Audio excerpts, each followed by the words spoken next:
AP ఎన్నికలు ఎంతో ఉత్కంఠభరితంగా ముగిసినాయి. అయితే ఫలితాల కోసం ఇంకా 40 రోజులు వేచి చూడక తప్పని పరిస్థితి.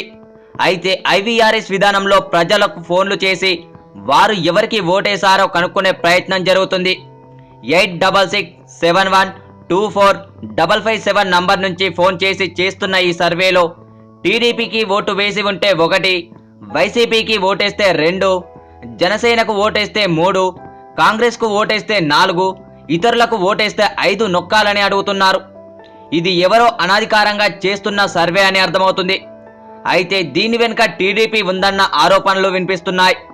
పోలింగ్కు ముందు చంద్రబాబు ఇప్పటికే 4-5 సార్లు ఐవీఆర్ సర్వే చేయించారు.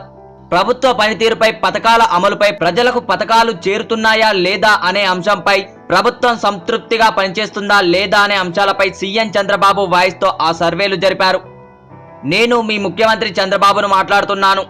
ప్రభుత్వ పనితీరుపై మీకు సంతృప్తిగా ఉంటే 1 నొక్కండి, సంతృప్తిగా లేకపోతే 2 నొక్కండి అని ఆ సందేశం వచ్చింది. ప్రస్తుతం జరుగుతున్న సర్వేకు ప్రభుత్వానికి ఎలాంటి సంబంధం లేదని ప్రభుత్వ వర్గాలు తెలిపాయి.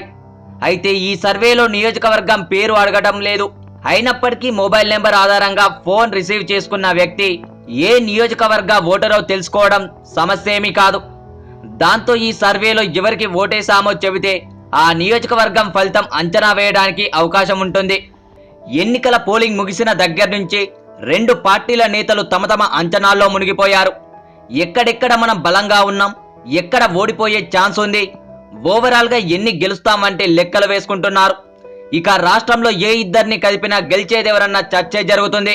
ఈ నేపథ్యంలో క్షేత్రస్థాయి పరిశీలన ప్రకారం ఏ జిల్లాల్లో వైసీపీ టీడీపీ మధ్య టైట్ ఫైట్ ఉందో ఓసారి పరిశీలిద్దాం.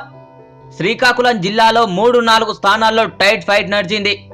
విశాఖ నగరం జిల్లాలో 2-3 స్థానాల్లో టైట్ ఫైట్ నడిచింది. విశాఖపట్నంలో 4-5 స్థానాల్లో టైట్ ఫైట్ నడిచింది. తూర్పు గోదావరి జిల్లాలోను 4 స్థానాల్లో నెక్ టు నెక్ ఫైట్ నడిచింది.